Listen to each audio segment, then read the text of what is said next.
Hey guys, welcome to one more episode of our Table Salt, the podcast here in Wyoming, Virginia Beach. And today we have a guest with us. She's going to be telling what God is doing in her life, some of experiences.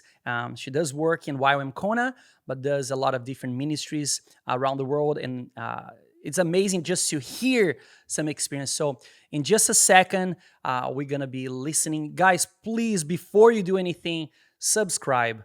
Share this content with a lot of friends and your family. This is going to help us to amplify. Oh, that's a good one. Amplify our channel and help you guys to understand what we're doing here. So uh, please stay there, and we are going to start right now.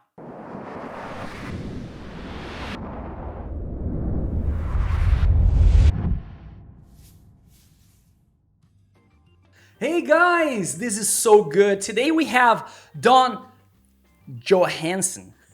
You got it this time. All right. I have friends with the same last name, but the pronunciation is different. But thank you so much for being with us today. I want you to just introduce yourself. Tell us a little bit about you, what you do. I think is amazing because I told you before, I come from a business background with my family, and I believe business should be guiding our nation to so many different things, especially Christian business that will reflect, honesty, integrity, and so much of the fruit of the Spirit that we can, I don't know, just express in business. I think is an amazing tool, and you guys are doing that. You're training people, training businessmen to understand their call and their passion for business, and combine that with God's kingdom. And I think that's just amazing. I'm just fascinated. So tell us a little bit about you.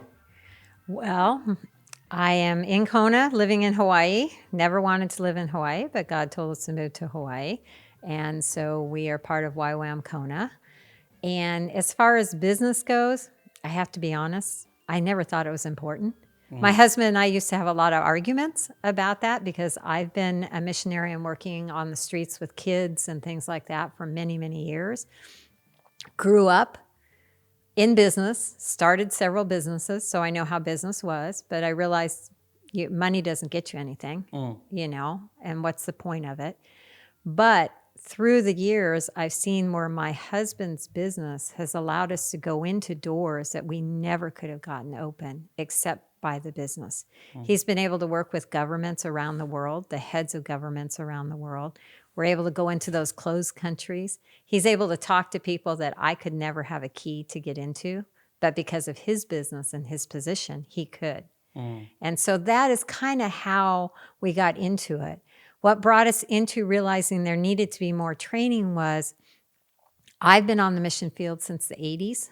So I've been back and forth on the mission field in different organizations.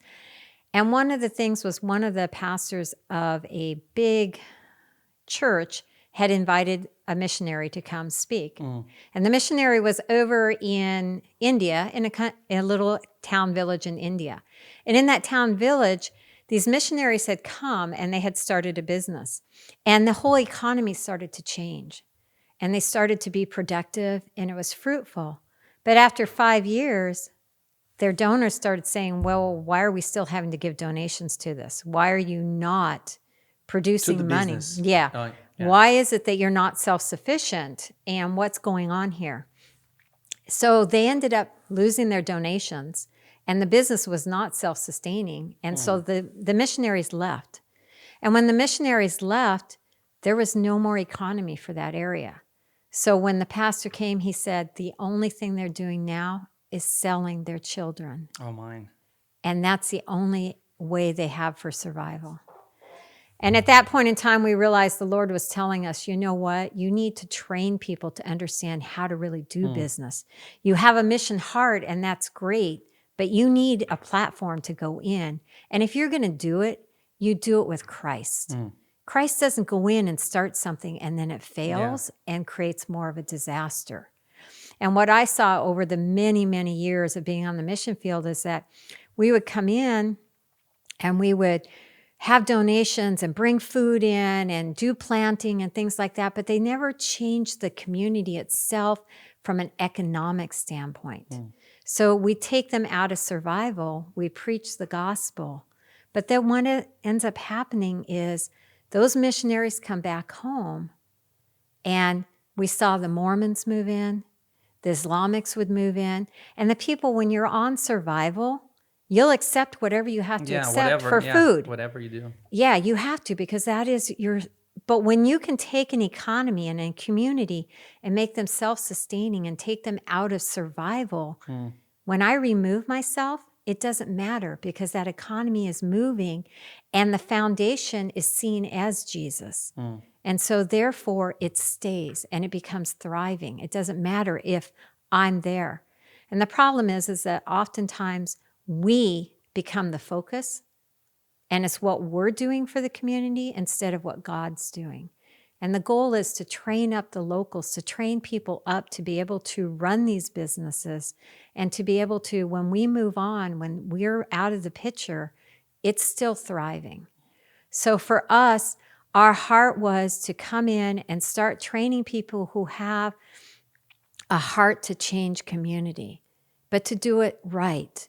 Because the common language of the world is economics. Yeah. It doesn't matter what Where country you go to. Exactly. You know, we've been Yeah. in many, many closed countries because of my husband's business. We have been able to be in and working in those closed countries, and it's still economics. It may be economics in Brazilian or Korean or whatever, but it is still economics. So if I don't understand the number one language of the world, how can I really reach people? Yeah.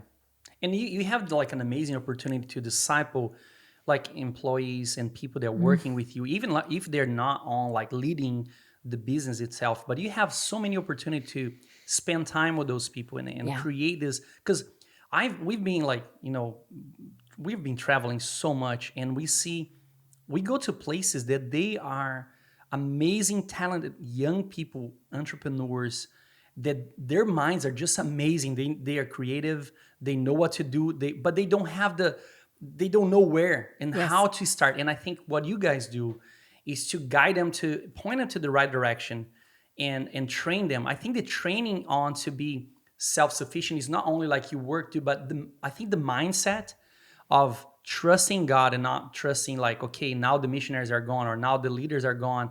What am I gonna do? I can't do by myself. But train them in a place where they, I think identity, self confidence, self esteem, all of that needs to be the priority as well. Because we're talking about countries that they don't believe it. They don't Right. believe. Like I didn't believe when I was. If somebody was gonna ask me today, if I'm gonna do what I'm doing today, I'll never figure that out. Like, because I thought I was gonna be only speak Portuguese. No, in my whole life I'll be speaking that. I'll never learn different languages, never leave Brazil. I never thought about coming to the United States. That was not in our radar. And now that we're living, became American citizens and we were training young people here, I see the dynamic of the price that people paid, to go to Brazil before in the past and do that and pay the price to train and invest and believe. And that's what I think motivates most of the people from third world countries moving to other places as missionaries with the mentality that I can do it. Yeah. Because there are countries that that are like Asia and the Middle East and other places. When you go to other country, you don't see them working as employees. They always own something. They own, like, they have a restaurant or they have a shop or a electronic shop, whatever, Right. depending on the background. But they don't move. They don't leave their country to another place to work for somebody, because Right. their minds is like, if I'm gonna go, I'm gonna win. But that's prepared before. Like, you're gonna go out to win. And I think what you guys is exactly that. You train, healing, there's all mixed together. Right. The approach you guys use for that business is to go to closed countries and have those people train and well, understanding that they depend on God and they don't depend on people. So what is the maybe if you have on top of your mind, I don't want to put in the spot, but any, like, tell me a testimony that something or a person or a place that you guys invest some time, and now you look back and you're like, wow, that's like an amazing testimony that we can see that this works You mean as far as with the business? with the business. Yeah. Well, in one of the countries that we were in, going into, which is a closed country. My husband has been in solar and renewable energy from the beginning. So very inception of it, he's been the president. He's well known in that field. So because of that, he's been invited by many countries, including closed governments, to go help them. So we went into this country and we couldn't understand. One, we didn't want to go in there. I was terrified to take my kids in. We were taking 3 kids into this country. And all I had heard was a lot of not positives of Yeah. what happens to people when you go in. And we ended up praying for several weeks before we both all felt, no, God wanted us to take the kids and to go in. So we went in. They swapped out our guard, and we didn't understand why they swapped out our guard. But they swapped out our guard, and the guard kept asking us about nuclear power and all this kind of stuff. And we're like, why are you asking us about nuclear power? Finally, after a number of weeks, we found out that they had been able to trace our background back. But through this process, we ended up being invited to come back under a special diplomatic visa. And through that, we saw some of the heads. For me, my heart is prayer, and it always will be prayer. And so when I go into any place, it's prayer. And I've worked for many, many years with kids on the street and trafficked kids. So I kind of navigate between those. When we went into this country the first time and then second time, we were invited by the head to be a part of a 5-person delegation that was putting together a whole new city for this country. Wow.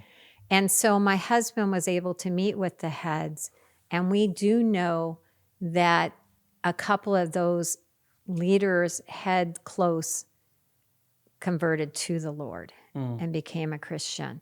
And from that, we started seeing trickle downs of what was going on. And it's important because in one of the other countries, which again, we can't say, but was closed, many of the women and a couple of the men also became Christians from it. Wow, that's awesome.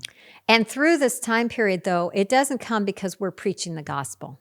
Okay? You can't do that. You're in closed country. There's so many ways to allow God to shine through us. We do not have to go around preaching the gospel. God will get his word there. What we do is we just end up, like we had one time where we were walking across and I flipped up to take a picture because I saw an oxen. It was the first animal I had seen in this country. I went to take a picture and the guard was like, no, you're not allowed. You can't take a picture. And I was like, oh, I'm so sorry I didn't ask permission, because you have to have permission for anything you do in this country. And he said, I know. He said, I know you didn't mean any harm. What I can't figure out is you love so much. Is it because you're an American or because you're a Christian? And it opened the door for me to be able to answer, because obviously being American has nothing to do with it. It comes from the love of God. But it opened that door that I could share. But it had nothing to do with me ever sharing in the past. Yeah. It had to do with our witness, our testimony. And when we start these businesses, they see how we love people. They see how we treat people. And you don't have to run around talking. How powerful that is. Like, just what you're saying is we complicate the gospel so much.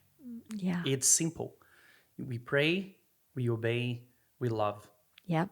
That's, there's nothing we do is out of putting yourself there and just loving and respecting, honoring somebody. And Holy Spirit is going to open doors and to do things and to transform people's lives. So now, what is the heart now? Where the Lord is taking you from? Because you guys have so many experience in the field, years spending time and serving. What is in your hearts now? What God is doing through that right now, maybe in Kona or in other ministries? What the Lord is speaking with you, showing now that you feel like this is the path that God is kind of taking you for a season. Well, what we're doing is we have the business course that we're running. And the difference in our business course, I think, than the other ones that are running within YWAM and other places is that we actually intern. In fact, I was just on a phone call yesterday with one of our students. We continue to mentor and disciple. We don't believe that you take our course and then you're done, because that's not how life really Yeah. is. We're to make So you mean like disciples. your guys are approachable even if they finish the training and are working or doing something, Yes. they can approach you and ask you questions and Oh, yeah. help. Okay. And we help them get their businesses going. We continue to be there for our students. So that's different, and that will continue on. Then what we also have, and we've added and we've actually expanded, it's like a 2-week seminar, but it's the first part, because what we realize is so many Christians, even when you're 40 and 50, don't understand their giftings and don't understand, how do I use my giftings for God's mission? So we think of mission as going out onto the mission field, because unfortunately the church has failed in one area of, we've pushed the fivefold ministry into being the super elevated, when that's not it. Yep. The mission field is wherever God has placed you, whether that be in a business, whether that be just serving tables. Well, it doesn't matter. The field that God has equipped you to is where you're anointed for, and that's where you need to be. And so what we've done is we've created, and it's a seminar that deals with being able to identify your gifting, being able to understand what you're passionate about. And hey, am I passionate about this because I have a hurt that I haven't dealt with? Am I passionate about this because God dropped that passion in, because this season He wants me to be part of that solution and solve the problems and help solve those problems? And so we go through that and we deal with that. And then we're moving in, we're passing on the business course to another YWAMer who has a heart. She's been in the business field for many years also, so she's going to be able to carry it with the excellence that we feel like we're bringing to it. And then we're going to go on and we're going to be helping people whom God has called in specific things to drop into them. And we want to be able to help them take it all the way. Because frankly, I believe that everything you see that's new out there started with God giving it to a Christian. Because Satan can't create anything new.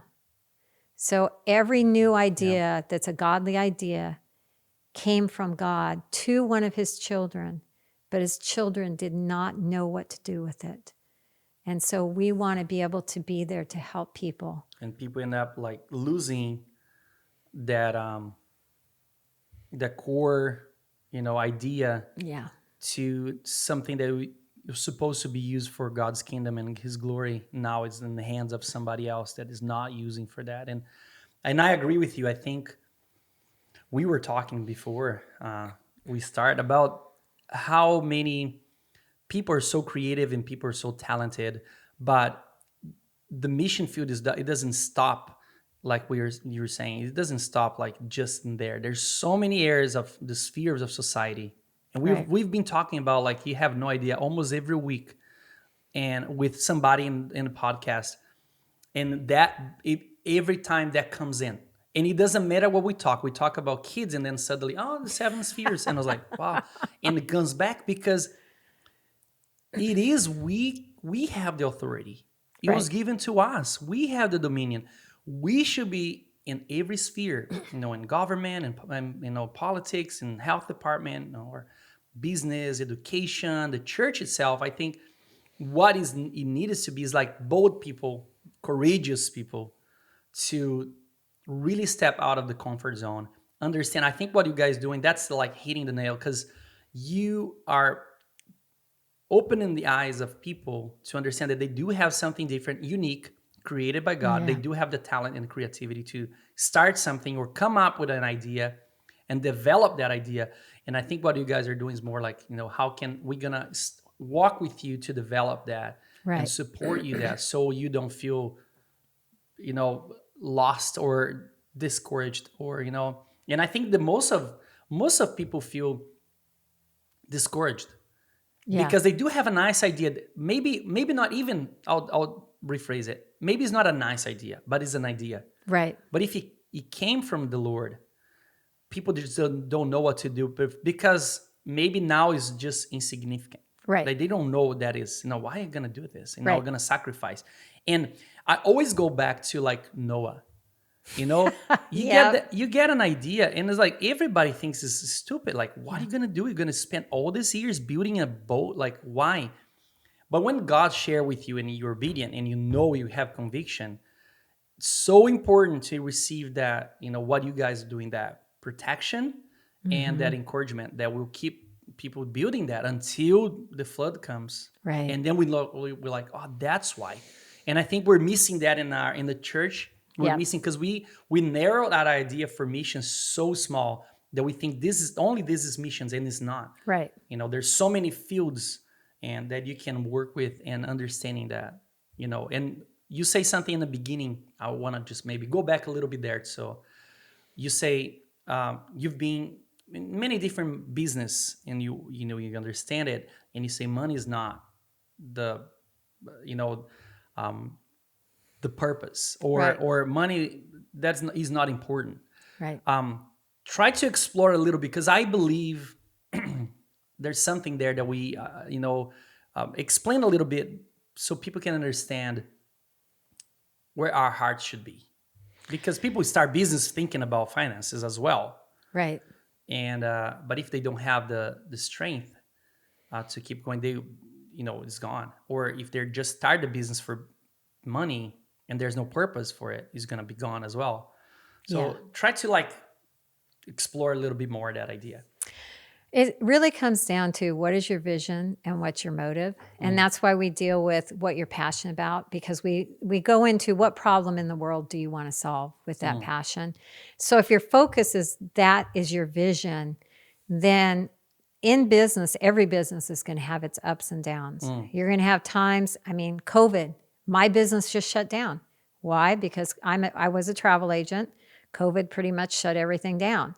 Now, if my focus had been the money and what I was bringing in, that would have spiraled me down.